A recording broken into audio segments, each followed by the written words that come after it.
Revelation chapter 3. Revelation 3. There's no real outline to this. We're just going to study a topic.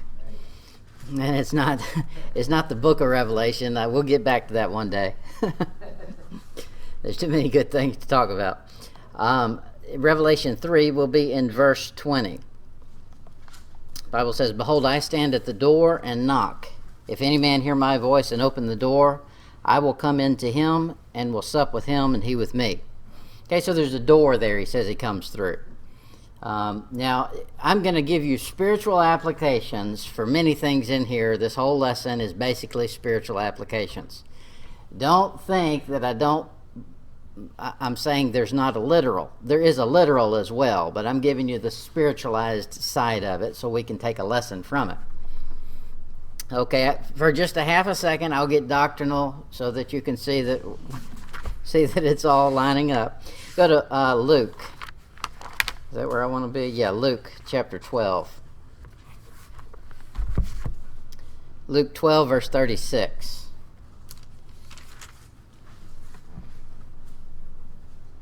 Luke 12, 36. He says, "And ye yourselves, like unto men that wait for their Lord, when he will return from the wedding." Wonder what that is. That's our wedding, the body of Christ, Jesus Christ being wed to the church, his bride. Okay, so somebody's waiting for him to do that, and then he's coming back. Okay, the rest of the verse. "That when he cometh and knocketh, they may open unto him immediately." Okay, so somebody is going to get to come in. Where's he coming in? Back up a little bit to verse 32. "Fear not, little flock, for it is your Father's good pleasure to give you the kingdom." Okay, that'll be the beginning of the millennium. So doctrinally, this is having to do with the nation of Israel, and it has to do with going into the millennial kingdom. However, we can take just the little phrase there, the door. Find out what the Bible says about the door, because man has many doors, and God has something to say about your opening and closing them. The first door we see is in Genesis 4, verse 7. Genesis 4, verse 7. Now, I didn't cover all the doors, and there's not enough time for it. When I say doors, don't think of the rock group, but I didn't cover all of them, so you can find your own, but here's a few of them. Genesis 4, 7. This is, of course, Cain and Abel, and God's talking to Cain and saying, "You're a bad boy." Verse 7. "If thou doest well, shalt thou not be accepted. If thou doest not well, sin lieth at the door, and unto thee shall be his desire, and thou shalt rule over him." Okay, this door is the door to the soul. He's in control here. He can either open the door or not open the door. He said sin's lying at the door. What are you doing with the door? You going to slam it shut, or are you going to open it up and commune with sin? So that's the soul. The soul is the control center of a human. The flesh obeys what you tell it to do. You, as an individual, have the control center. Sometimes we obey the spirit that's in us, and sometimes we don't. Well, that's the soul making that decision. Genesis 6, verse 16. Genesis 6, 16. This is Noah and the ark. He says, "A window shalt thou make in the ark, and in a cubit shalt thou finish it above, and a door of the ark shalt thou set in the side thereof, with lower, second, and third stories shalt thou make it." Now, this is a picture of something. All the way through the Bible, you see this thing. There's always something that's divided into threes, because man's a three-part being. And he says there's a door right in the middle. That represents your soul. Your soul has a door, and that door opens and shuts, and there's times it needs to open, and there's times it needs to be shut. So the three stories of the ark, and the second level there, you've got a body, a soul, and a spirit. And right in the middle is that soul, the control center. Look at it again, the same type thing. 1 Kings 6, verse 8. 1 Kings 6, 8. This is Solomon's temple.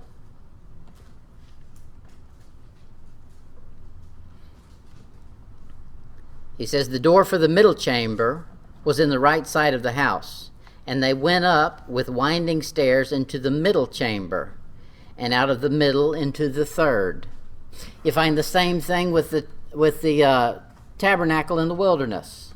It had 3 sections. You had the outer court, you went into the holy place, and then you went into the most holy place. It's a 3 thing. The heavens, there's 3 heavens. Same thing, there's 3. It's all a picture of something. Genesis 19, verse 9.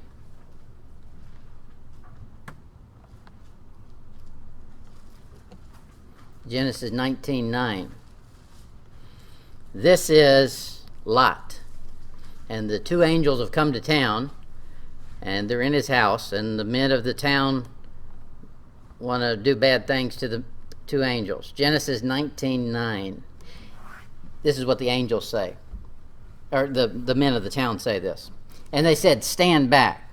Okay, that's physically. They're telling Lot, you stand back. So that would be the flesh. And they said again, this one fella came in to sojourn. That was physical. He came there to physically sojourn. And he will needs be a judge. Now will we deal worse with him than with them. Okay, so they physically want to do something bad to Lot now because they're mad at him. That's the flesh. And they pressed sore upon the man, even Lot, and came near to break the door. That's a physical door they wanted to bust down. That's flesh. Verse 10. But the men put forth their hand and pulled Lot into the house to them and shut to the door. Okay, now of course that's a physical door they're shutting, but that represents the soul there. Now, these spiritual beings pulled Lot into the soul. Now, that's a good thing for us to remember. When you're having trouble in the flesh, let your soul be yielded to the Spirit, and it'll pull you in and shut the door on the flesh problems. And then you can commune with God. He says in 2 Peter 2:8, talking about Lot, 2 Peter 2:8, says, for that righteous man, okay, righteousness, that's spiritual, as in right with God, dwelling among them and seeing and hearing, that's something physical you do, the flesh, vexed his righteous soul, so there's the soul, that middleman, from day to day with their unlawful deeds. Their unlawful deeds cannot affect the spirit, but it can affect the soul. So when we walk through this town, you're going to see and you're going to hear, and people are going to do things to you that are not right. Be careful, because that'll affect your soul. Slam that door shut. Don't even listen to it. Ignore it. He says in Matthew 6:21,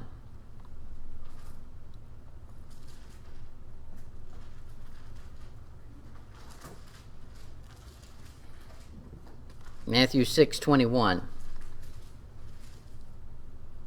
He says, for where your treasure is, okay, that's spirit, it's a spiritual treasure, it's in heaven, there will your heart be also.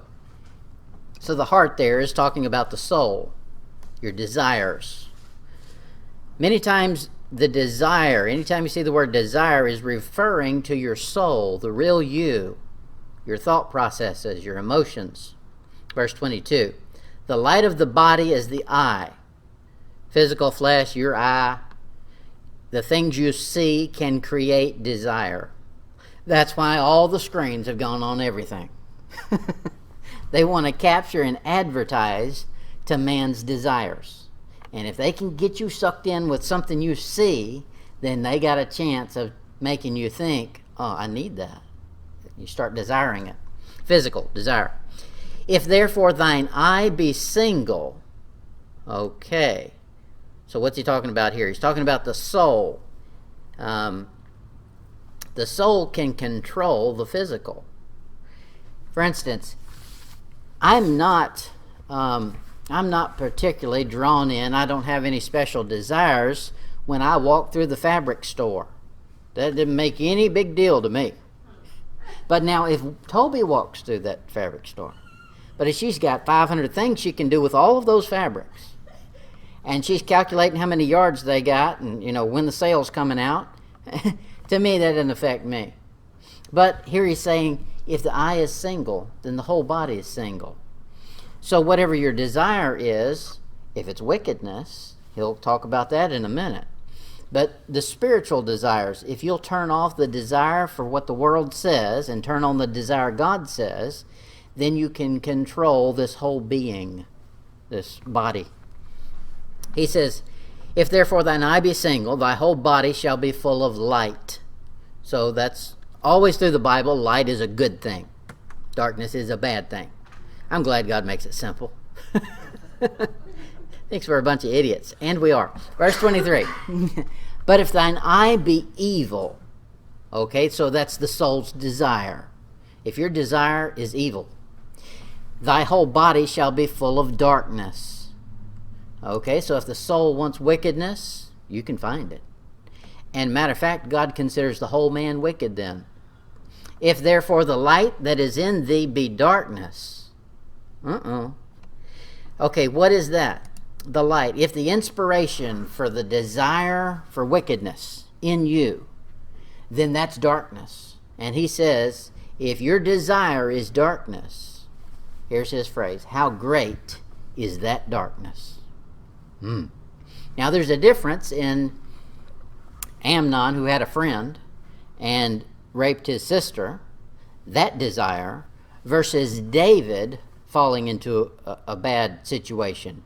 One is not plotted and planned like Amnon did. Okay, so that's the difference in how great is that darkness. That's a desire, a burning desire that he's cultivated. That's what he's talking about in this passage. Now, the physical does influence the soul. That's where it becomes very dangerous for a Christian, because the things that happen around us can affect our control center. Well, we have the Spirit of God in us, Christ in you. That's good. We don't always listen to it. Why? Because our control center may be swayed by the flesh. Colossians 3:22. Colossians 3:22 says, servants, obey in all things your masters according to the flesh, not with eye service as man pleasers. Okay, that's physical. Don't be a man pleaser, just doing the job, but in your heart saying, buddy, if I was free, I wouldn't dare be down here, scrubbing this bathroom. Whatever it is, that's what he's talking about. If you're a servant, do your job, but don't do it just so you can get the job done and check it off the list. Do it with your whole being. Keep reading. But in singleness of heart. That is, make it your soul's desire to do what you're supposed to do. And here's what he means. Fearing God. Okay, it's not enough just to do it because your boss said to. And you convince yourself, you can con yourself into doing it because the boss said to. Okay, he said to do it, this must be a great thing, I'm going to psych myself. That's what all the multi-level marketing things do. It's all hype, hype, hype, but there's no God behind it. He says, hype yourself up to do the right things because of the fear of God. The Spirit gets involved. Now that whole being now has become one. The flesh is actually doing the job. The soul desires to do it because the Spirit is there overseeing it. Genesis 3:6. Genesis 3:6. Here's Eve. It says, when the woman saw, that's physical, she saw it, that the tree was good for food, that's something physical you put in your mouth, and that it was pleasant to the eyes, something you can see with your eyeballs. That's a door that she just opened up, the door of the flesh. And let's see what follows. And a tree to be desired, there's the soul, to make one wise, that's the psyche, the soul. Those are all internal things. Now she's opened door number 2. She took the fruit thereof and did eat, and gave also to her husband with her, and he did eat. They physically committed sin because the soul was convinced it was okay to do, or gave them some false reasons to do it. Psalms 101 verse 3. Psalms 101 verse 3. David says, I will. Now, that's the soul, the will, the willpower. I will set no wicked thing before mine eyes. So now he says, my soul has determined my eyes. Okay, the soul is going to control the flesh. Set no wicked thing before mine eyes. I hate the work of them that turn aside. It shall not cleave to me. Okay, so there he's determined some things. He's determined in my psyche, in my internal part, the soul, I've decided this flesh cannot desire wickedness. I'm not going to even look at it. And that's a good thing to do. Numbers 35, verse 52. Numbers 35, 52. God is big on controlling your eyes. Numbers 33, 52. He's telling them what to do once they come into their inheritance, into Canaan.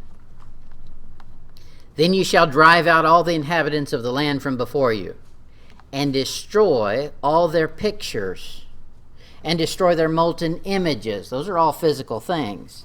And quite pluck down all their high places. Why? Because those physical things will affect the soul. And the soul could be turned against him. And it did with the nation of Israel. 1 Thessalonians 5. I am moving fast tonight and covering a bunch of Bible. I don't know that you can cover, you can turn to all this. 1 Thessalonians 5, verse 4. 1 Thessalonians 5, verse 4. He says, but ye, brethren, are not in darkness. Now he's talking spiritual here, not physical darkness. But he says a Christian's not in darkness. Now we understand this to be true in the physical realm as well. Remember we read, if the light that be in you be darkness, how great is that darkness? There shouldn't be any desire in a Christian for the darkness. And that's where wickedness happens, in the dark. Keep reading. He says, that you should obey darkness, that day should overtake you as a thief. Ye are all the children of light. Okay, so once you're saved, you're given light. If the light that be in you, okay? And the children of the day, we are not of the night, nor of darkness. Now there's a reason for this darkness. The devil wants a man to be in the darkness for the very reason that the world has used and is using very effectively right now. Some screen somewhere. Ezekiel 8, verse 3.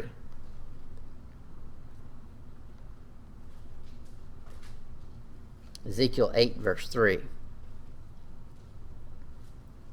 And he put forth the form of an hand, and took me by a lock of the head, and the Spirit lifted me up between the earth and heaven.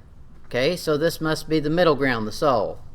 And brought me in the visions of God to Jerusalem, to the door of the inner gate. There's that door, the inner gate, the soul. That looketh toward the north. Okay, your inner door looks where? It looks toward something deeper. Either the Spirit of God or the spirit of darkness. Where was the seat of the image of jealousy, which provoketh to jealousy. Okay, so in you, all the way in your core, beyond the soul, is a seat. And on that seat, someone reigns. And it's a guarantee. Whoever's on the seat is there to get jealous if you do something they don't like. If God's on the seat, he's going to get jealous if you're listening to the flesh. If the devil's on the seat, he's going to get jealous if you're listening to God. It's a guarantee. You're a schizo. This for a Christian would be like the most holy place, the throne of God, the Spirit. For a lost man, it's a most vile place. The ruler of darkness will sit here. Each man can provoke to jealousy by what our passage says, the imaginations of his heart, imagery. That's why when God came in there, he said, get rid of the bad images. Be careful what you see. There's a little nursery, or not a nursery rhyme, but a little kid's Sunday school song. Oh, be careful, little hands, eyes. They go through the five senses.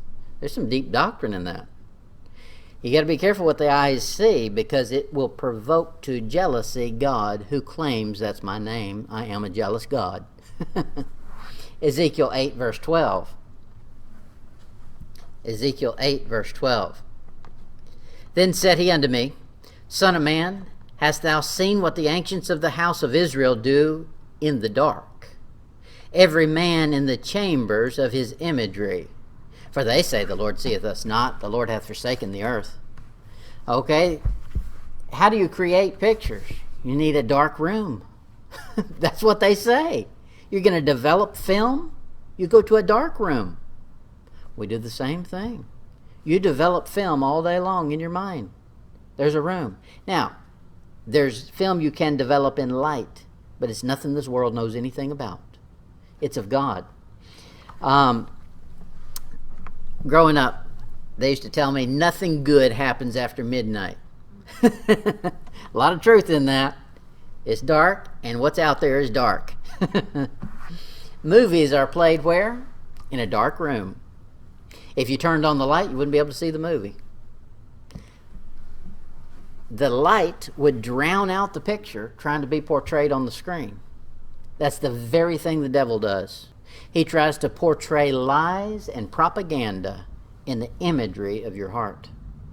If it's dark, it'll show up vividly. The more light you put in there, the less you can even see it. Something else happens when you put light in there. Galatians 3:1.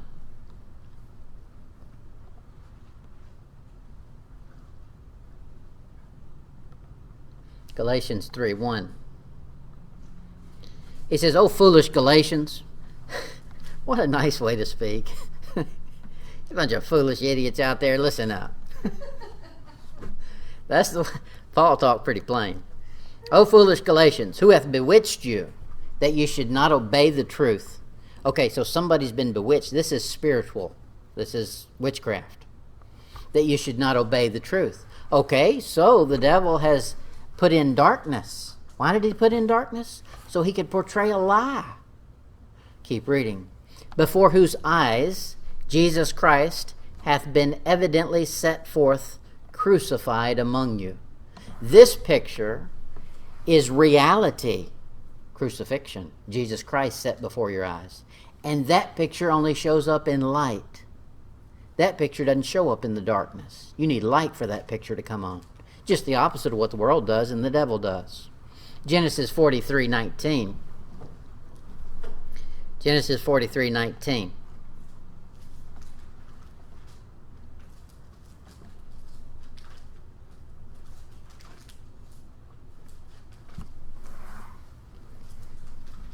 Genesis 43:19. This is Joseph down in Egypt. It says, "And they came near to the steward of Joseph's house." So somebody's responsible here for being the doorman, the steward.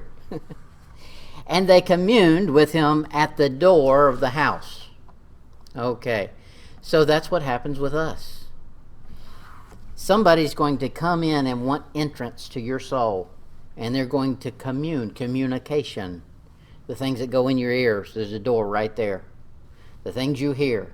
That's why it is so dangerous for kids, especially, for anybody, but especially for kids, to live on the modern music.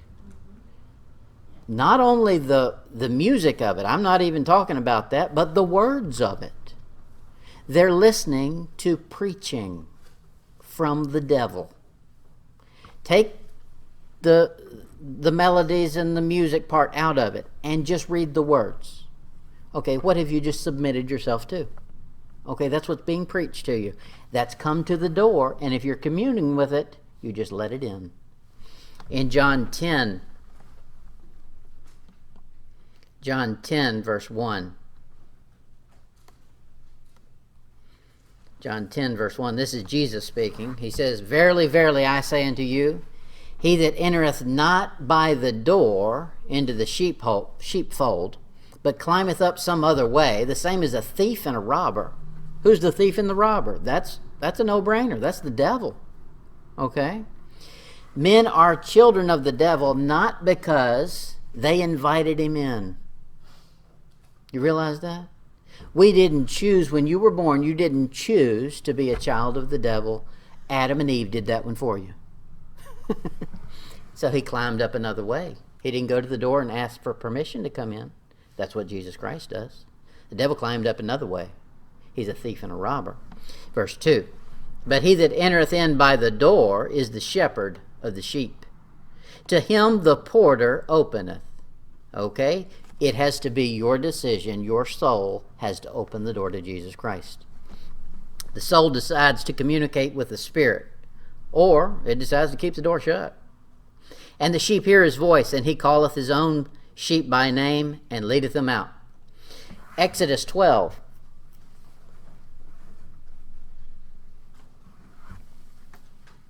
Exodus 12, verse 22. He says, and ye shall take a bunch of hyssop. This is talking about the night before they exit Egypt. This is their instruction. And ye shall take a bunch of hyssop, and dip it in the blood that is in the basin, and strike it, and strike the lintel and the two side posts with blood that is in the basin. And none of you shall go out at the door of his house until the morning. Now this was how they left. Now it just so happens, he says, you put that blood on 3 places. And you need to be washed in the blood 100%. Now we think of this flesh as being wicked and bad. Okay, well, it's just as wicked and as bad as you yield yourself to obey it. You're in control of that. Jesus Christ bought it. He's going to remake it, that's true. But in the meantime, you're supposed to control it. He says, none of you shall go out at the door till the morning. So the best thing a Christian can do when it gets dark is put the blood over 3 spots. Life sometimes gets dark, and that's the devil's job. When life gets dark, go in the house. Commune with the Spirit only, and don't come out of the house. Don't open up your doors until there's light, until the morning. That's just a good spiritual application. In 2 Kings 4, verse 4, 2 Kings 4:4. This is Elijah or Elisha, I can't keep them straight, telling the woman how she can start a business. He says, and when thou art come in, thou shalt shut the door upon thee and upon thy sons, and shalt pour out into all those vessels, and thou shalt set aside that which is full. Now, there's a time to shut the door. For a parent, the parent's responsibility is to pour into the vessels in his house the desire for spiritual things until that vessel is full. It's the parent's responsibility for that. The child's not supposed to be the one who decides. They don't decide whether or not they want to go to school. Y'all looking for something? It's 2 Kings 4:4. So that's those vessels are empty vessels. Somebody's going to fill it. God says the best thing for you to do is go in the house, shut the door, no other influences, and just pour that vessel full until it's full. Then he says, set it aside and keep pouring till they're all full. Job chapter 31.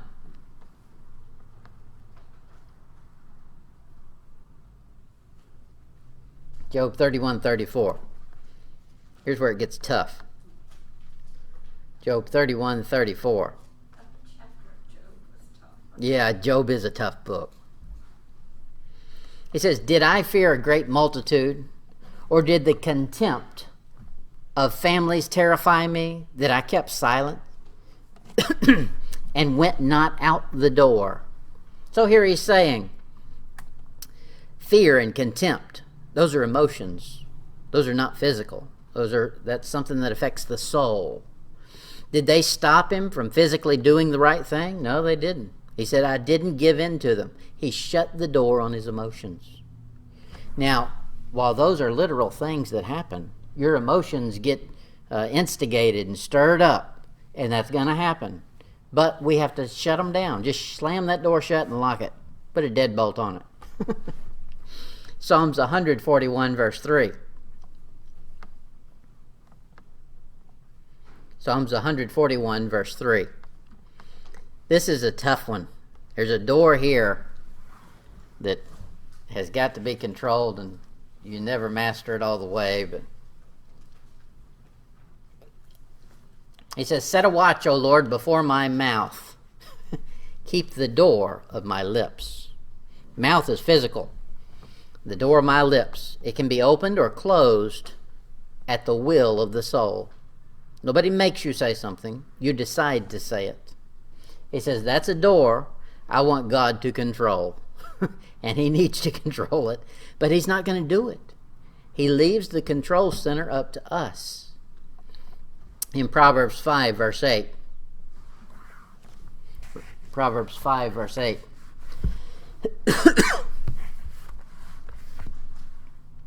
This is the wicked woman. He says, remove thy way far from her.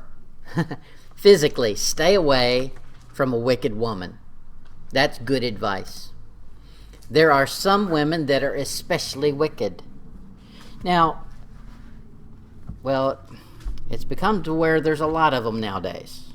Used to, they stuck out like a sore thumb because women were the gentler, more spiritual of the people. However, not so much anymore. He says you can identify this wicked woman and just stay away from her. It's best not to confront her, just stay away. And come not nigh the door of her house. Ouch. Physically, get away from her.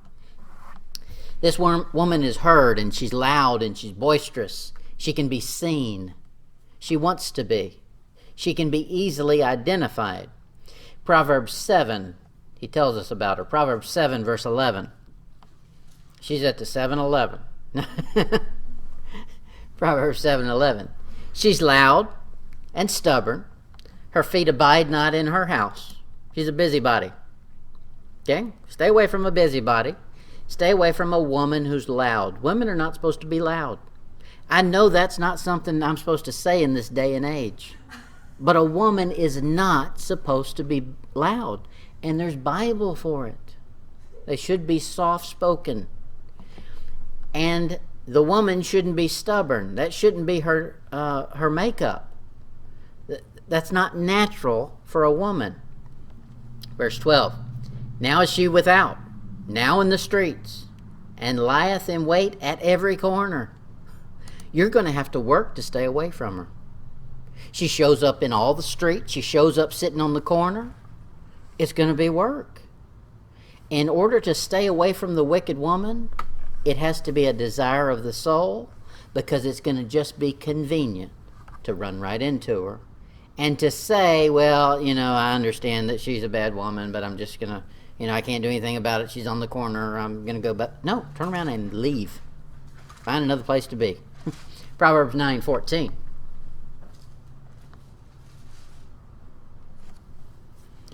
For she sitteth at the door of her house, on a seat in the high places of the city, to call passengers who go right on their ways. Now it says right here, you can be minding your own business, doing what you're supposed to do, and all of a sudden this woman's going to be sitting out on the front porch yelling at you. It's going to require effort on our part. Now that's the soul. The soul has to get involved in that. Proverbs 23. Proverbs 23:7.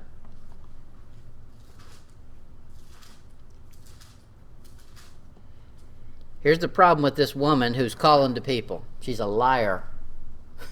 Count on it. If somebody's a liar, they've just told off a whole lot on themselves. All of these things follow. A woman who's a liar is this wicked woman in Proverbs. Now I'm talking about a habitual liar. I'm not talking about one time and then they apologize for it. Proverbs 23:7. For as he thinketh in his heart, so is he.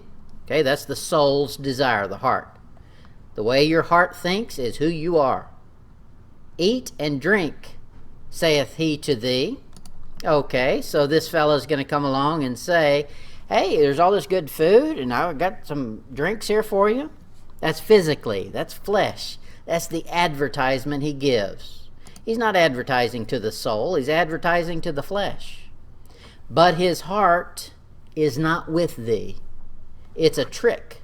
His true desires behind the advertisement are not the same as you think they are. So that soul can be conned. Be careful. In John 10 verse 7.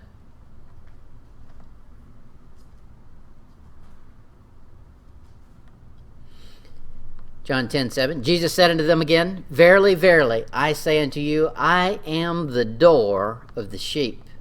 Now, this is not the door of the soul, because we get to control that one. It's not the door of the flesh. He's going to remake that one. This is the door of the Spirit. Look at verse 9. He wants us to know that he's the door. He says it over and over. I am the door. By me, if any man enter in, he shall be saved, and go in and out and find pasture. Okay, so Jesus Christ is the door of the Spirit. For a Christian, you have Jesus Christ in you. And we can open that door and go in and sup with him and he with us. He says in James 5, verse 9,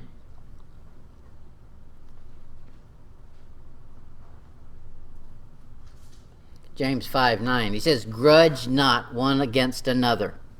That is, don't hold a grudge against your brethren. Now, this is Christian amongst Christian. Now, it's a good rule not to grudge against anybody.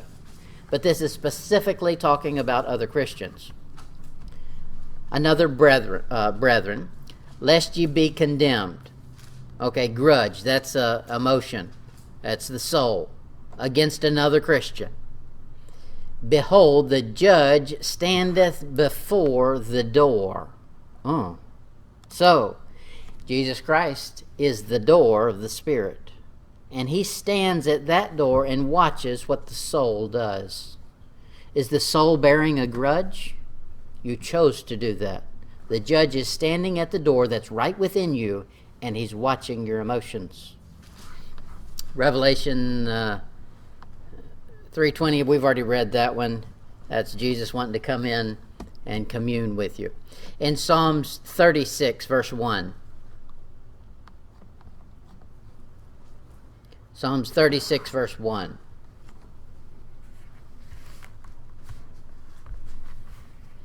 He's going to talk about a wicked person, and then he's going to talk about somebody who, why that person is wicked. Verse 1. The transgression of the wicked saith within his heart that there is no fear of God before his eyes. Ooh. So he doesn't realize that the judge is standing at the door watching his soul's moves and his soul's desires. He says there's no fear of God. He's shut up there behind the door somewhere, and we don't even have to worry about him. Verse 3. The words of his mouth are iniquity and deceit. He hath left off to be wise. That's an emotion. That's internal. That was Eve's problem. And to do good. He deviseth mischief upon his bed. That's the soul. That's thinking something up. He setteth himself in a way that is not good, just like the wicked woman did. Now here's the clinch pin right here. The last phrase. He abhorreth not evil. A Christian should have such a disdain for anything that's evil that we abhor it. We don't find that much in the modern church. They're too accepting of evil. Well, this transgender, LGBTQ plus whatever is just, we got to live with. No, you don't. Abhor evil. If you don't abhor evil, it won't be long you're the wicked. Okay, that's our story on the doors. There's more of them in there if you want to look them up and find them yourself.